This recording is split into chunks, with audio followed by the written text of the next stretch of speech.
3부 바로 들어갈게요. 요 인식의 체계로 금방 설명한 거 막간에 이용한 거 2262가닥 신통줄, 기운줄 중에 여러분이 이해를 어떻게 해야 될지 제가 한번 살짝 감아 드릴게요. 요 인식의 체계, 제가 좋아하는 요 글자 있잖아요. 도, 있고 없고의 모든 거. 요 체계를 어떻게 여러분들이 이해하고 또 실용면에서 삶 속에서 활용을 할지, 이 공과 도는 똑같습니다. 있고 없고의 모든 것이니까 요 자체를 이해하고, 오늘 인식의 체계잖아요. 여러분이 인식 속에서 이해하고 받아들이기만 하면 된다니까. 알고 이해만 하면. 그러게 요것이 형이상학적 개념이에요. 이렇게 개념. 자, 그리고 여러분들 뇌가 있으면 이성이 있고 감성이 있으면 이성이 좌뇌입니다. 그리고 여러분들이 제가 이렇게 앉아 있으면 영혼배 갈 때 이렇게 영혼배 갈 때 혼집을 감성으로 보잖아요. 요게 우뇌라고. 여러분 뇌가 있으면, 가슴은 여러분 뇌의 우뇌의 영역이라고. 그래서 혼집, 감성은 원래는 감성해도 되고 감수성해도 됩니다. 가슴은 여러분들의 직관의 영역이라고. 신의 영역이에요, 우뇌는. 그래서 여러분들이 전율이 일어날 때 우측의 뇌만 쥐가 나듯이 뻣뻣하게 굳어지고 어깨까지 내려오는 이유가 그겁니다. 할아버지 공줄 말고, 우측으로 흐르는 거 말고 뇌 전체를 케어할 때 빛이 우쪽, 우방구 쪽에 요게 여러분 혼집하고 관련이 있다고. 감성의 영역이니까. 그래서 여러분 가슴, 혼은 오로지 기의 청탁에 의해서 결판이 난다고. 청정하면 더 진화를 하고 탁심에 물들어 있으면 더 혼탁해져요. 그러니까 기의 청탁에 의해서 여러분 직관의 영역인 우뇌가 진화를 할 수도 있고 태화를 할 수도 있어요. 탁기에 의해서. 그렇다면 좌뇌는 추리의 영역입니다. 알고 이해하는 자리. 이렇게 정리하면 되고, 진짜 여러분들이 이해하는 자리를 떠나서 요거는 실체입니다. 도예. 자, 1번. 그 다음에 2번 실상이 있어요. 이 실상은 요 혼집, 여러분 우뇌로 이해하고 알고 이해하는 자리가 아니라 받아들이는 자리예요. 수용하는 자리. 어허, 참으로 그렇구나 하고 우뇌로 받아들이는 자리가 요 감성의 자리, 혼집의 자리인데 실상의 자리라고 합니다. 요때 빛이 거하라. 마태복음에, 요한복음에 나오는 말입니다. 빛이 있으라. 그 자리에서 실상을 본다고. 범소유상 계시어만 약견재상이 비상이면 즉견열애라. 삼남한상 일체가 무상임을 알면 그 자리에서 열애를 본다고. 빛 자체가 될 수 있다고. 그래서 요거는 실상의 자리는 알고 이해하는 자리가 아니라 여러분 받아들임입니다. 받아들임. 여러분이 마음자리로, 생각의 사념으로 받아줘야 돼요. 우뇌로, 우측의 직관의 신의 영역으로 온전하게 그렇구나, 맞구나 하고 받아들여야 된다. 그래 그때부터 비물질, 빛의 세계인 실상이 보이기도. 권사님 실제로 빛이 따라다니죠. 네. 보이죠. 네. 하루 종일 보인답니다. 그리고 어디까지 간답니다. 그게 유체이탈이고 영체이탈이에요. 그래서 여러분들이 제가 좋은 공부 하나 가르쳐 줄게요. 요 받아들이는 것도 형이상학적이에요. 요렇게. 요 형이상학적 개념입니다. 요것도 받아들이는 것도. 자, 그렇다면 여러분들이 실용편에서 도를 쓰는데 어떻게, 실용은 실제 우리 공부편에서는 보는 단계예요. 비물질을, 실상을. 그런데 요 보는 단계를 실용은 실천으로 정리하시면 안 돼요. 도를 세상 속에서 쓰지 않을 거면 무용지물이라는 거예요. 그래서 여러분들이 도를 쓸 때 이렇게 개념 정리할게요. 여러분 요 말은 한번 들어봤죠? 색적시공, 공적시세. 이건 뭐 유명한 말이니까. 자, 요렇다면 요렇게 정리할게요. 우리가 공부할 때 도를 가지고 사도다, 외도다 이런 말 쓰죠. 사도 외도는 고통이 있는 세상인데 요거예요. 모양이 있고 그 모양에는 각자 삼다만상은 이름이 있습니다. 여기에 집착을 하는 걸 외도라고 합니다. 모양에도 집착하고 이름에도 집착하는 거. 그래서 여러분은 말은 말일 뿐인데 말을 소리로 듣는 연습을 해야 되는데 말을 말로 들어버려요. 그러니까 다시 모양에도 집착하고 이름에도 집착해요. 이게 공부에 향이 없어요. 정법에서 벗어났다고. 그냥 지나갑니다. 쓱 지나가요. 저를 처음 봅니다. 야, 네 선사님 봤나? 저 도란 놈 아이가 찢어진 청바지 입고 있더라. 이렇게 얘기해요.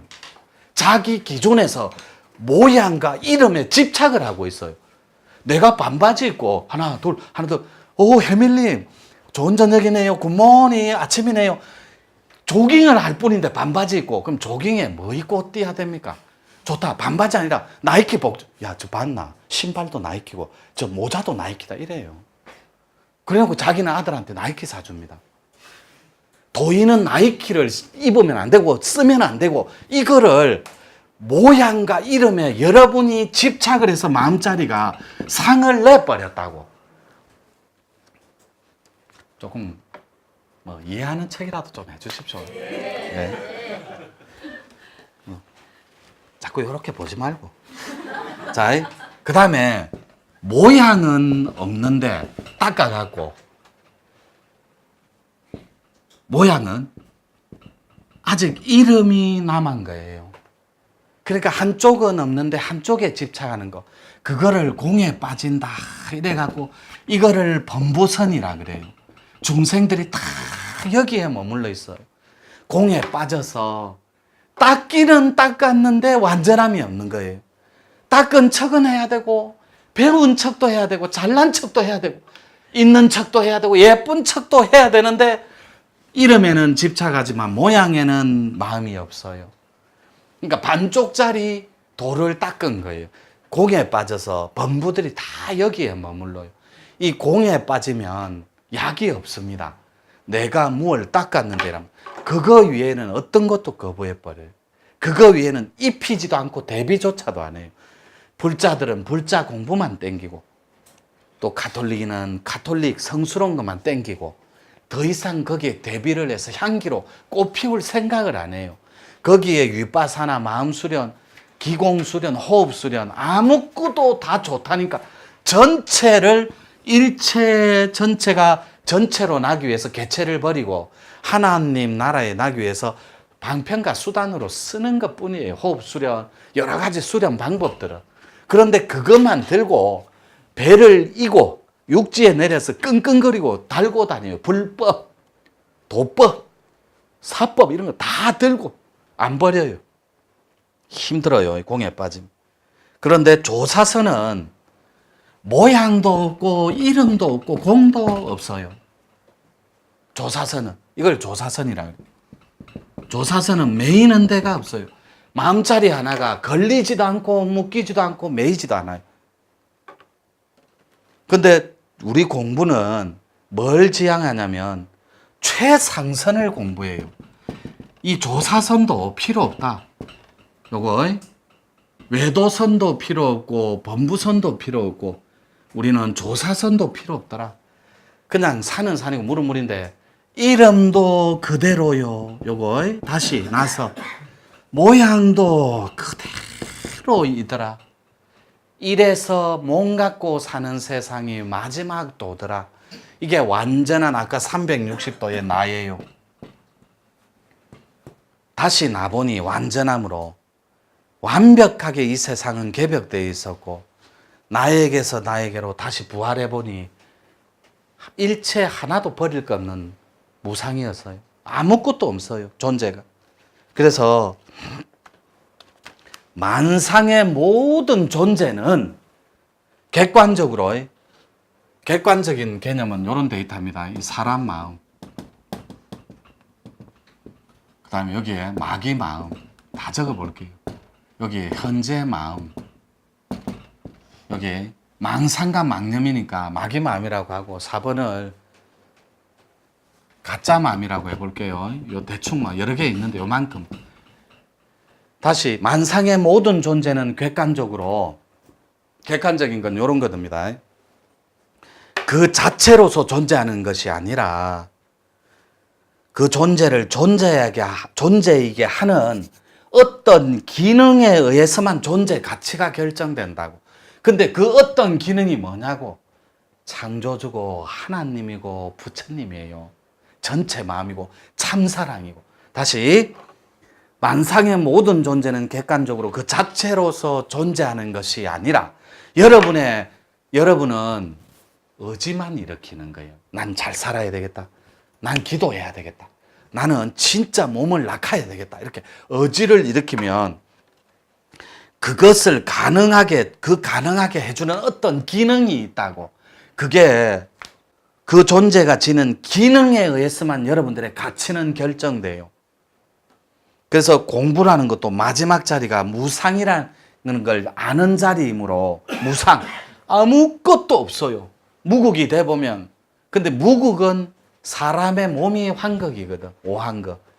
사람의 몸이 있기 때문에 유정덩어리라서 무국까지 들어가는 데는 정신의 누진이 필요해요. 그래서 공부라는 것도 마지막 자리가 무상이라는 것을 아는 자리이므로 만물만상이 무상임을 알면 그것이 곧 정멸이라고. 따라서 모든 것이 무상임을 아는 것. 그것이 나타나고 사라지는 법칙인데, 즉 나타나고 사라지는 것이 없는 자리. 그 자리가 바로 정멸이자 적광이다. 기독교에서는 그 자리를 일러 큰 기쁨의 자리라고 말도 하고 표현도 합니다. 그 자리를 맛보는 것이 여러분들이 곧 견성이고 그 자리에 드는 것을 곧 대각이라고 한다. 그리 된 자가 바로 무아이면서 완전한 자신으로 다시 난 대아입니다. 이거를 하나님 마음, 이 자체를 대정이라고 합니다. 대정. 그래서 정리할게요. 저는 요 대정을 가지고 사람들의 의식을 개벽시키러 온 농사꾼입니다. 추수꾼이고. 다시 한번 반복할게요. 저는 대아를 탄생시키기 위해서 소아인 여러분들의 의식을 바꾸어 버리게, 개체를 버리고 전체 대정으로, 대정은 큰 생명이란 뜻이에요. 큰 밝음이란 뜻. 대정을 가지고 여러분들 의식을 개벽시키러 온 농사꾼이라니까. 제가 이렇게 정리할게요. 3분은. 예. 예.